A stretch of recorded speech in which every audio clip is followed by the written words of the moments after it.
Hello ಸ್ನೇಹಿತರೆ, ನಾನು ಕಂಡ್ರೆ ನಿಮ್ಮ ಜೈ ಕರ್ನಾಟಕ ರವಿ ಮಾತಾಡ್ತಾ ಇದ್ದೀನಿ. ಇವತ್ತೇನು ವಿಚಾರ ಅಂತ ನಿಮ್ಗೆ ಆಲ್ರೆಡಿ ಗೊತ್ತಾಗಿರುತ್ತೆ. ನಮ್ಮ ಊರಬ್ಬ, ನಮ್ಮ ಜಾತ್ರಾ ಮಹೋತ್ಸವ ನಮ್ಮ ಏರಿಯಾದು ಇದೆ. ಆಲ್ರೆಡಿ 2 ಭಾಗ ಮಾಡಿದ್ದೀನಿ. ಇದು ಭಾಗ 3, 3ನೇ ಭಾಗ ಇದು. ಇದರಲ್ಲಿ ಬಂದು ನಿಮಗೆ ಕೊಂಡ ಆಯೋದು ಇರುತ್ತೆ, ಊಟದ್ದೆಲ್ಲ ಇರುತ್ತೆ, ಊಟ ತಯಾರಿ ಮಾಡೋದು ಎಲ್ಲ. ದಯವಿಟ್ಟು ವಿಡಿಯೋನ ಪೂರ್ತಿ ನೋಡಿ, ಸಪೋರ್ಟ್ ಮಾಡಿ. ತುಂಬ ಚೆನ್ನಾಗಿರುತ್ತೆ. ವಿಡಿಯೋ ಪೂರ್ತಿವರೆಗೂ ನೋಡಬೇಕು, ನೀವು ಎಂಡ್ವರೆಗೂ ನೋಡಿ. ನೀವು ಸಹಕರಿಸಿ, ನಮ್ಮಂಥವ್ರನ್ನ ಬೆಳೆಸಿ, ಕನ್ನಡಿಗರನ್ನ ಬೆಳೆಸೋದಕ್ಕೆ ಪ್ರಯತ್ನ ಪಡಿ. ದಯವಿಟ್ಟು ನಮ್ಮ ಚಾನಲ್ ಸಬ್ಸ್ಕ್ರೈಬ್ ಮಾಡಿಲ್ಲ ನೋಡ್ತಿರೋರು ಇದ್ದರೆ ದಯವಿಟ್ಟು ಚಾನಲ್ ಸಬ್ಸ್ಕ್ರೈಬ್ ಮಾಡಿದ್ದೀರಾ, ದಯವಿಟ್ಟು ಮಾಡಿ. ಇವಾಗಲೇ ಮಾಡಿಬಿಡಿ, ಮರ್ತೋಗ್ಬಿಡ್ತೀರಾ. ನಾನು ವರ್ಷವೂ ತಾಯಿ ಸೇವೆ ಮಾಡೋಕ್ಕೆ ಹೋಗ್ತಿದ್ದೆ. ಬಟ್ 2-3 ವರ್ಷದಿಂದ ಹೋಗೋಕ್ಕಾಗಿರಲಿಲ್ಲ, ಕಾರಣಾಂತರಗಳಿಂದ.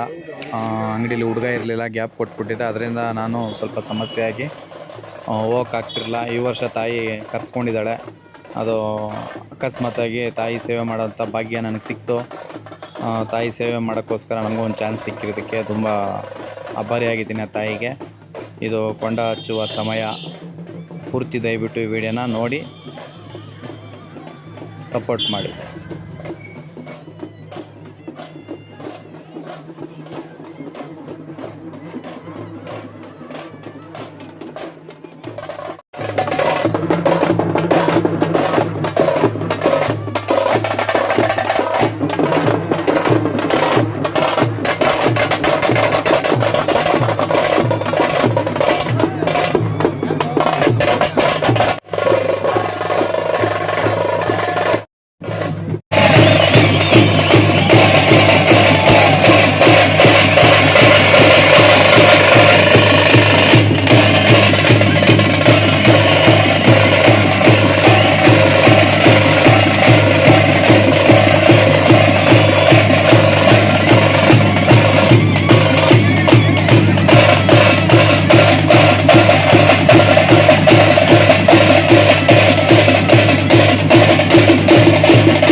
ಇಷ್ಟೇ ಸ್ನೇಹಿತರೆ, ನಮ್ಮ ಜಾತ್ರಾ ಮಹೋತ್ಸವದ ಮಿನಿ ಬ್ಲಾಗು. ಇಷ್ಟ ಆದರೆ ಶೇರ್ ಮಾಡಿ, ಸಪೋರ್ಟ್ ಮಾಡಿ, ಲೈಕ್ ಮಾಡಿ. ಜೈ ಹಿಂದ್, ಜೈ ಕರ್ನಾಟಕ. ಎಲ್ರಿಗೂ ಒಳ್ಳೆಯದಾಗಲಿ. ಆ ತಾಯಿ ಎಲ್ರಿಗೂ ಆರೋಗ್ಯ, ಐಶ್ವರ್ಯ ಕೊಟ್ಟು ಕಾಪಾಡಲಿ ಅಂತ ಕೇಳ್ಕೊತ, ನಮಗೂ ಸ್ವಲ್ಪ ಅದರಲ್ಲಿ ಕೊಡವ ಅಂತನೂ ಕೇಳ್ಕೊತ, ಎಲ್ರಿಗೂ ಒಳ್ಳೆಯದಾಗಲಿ. ಜೈ ಹಿಂದ್, ಜೈ ಕರ್ನಾಟಕ.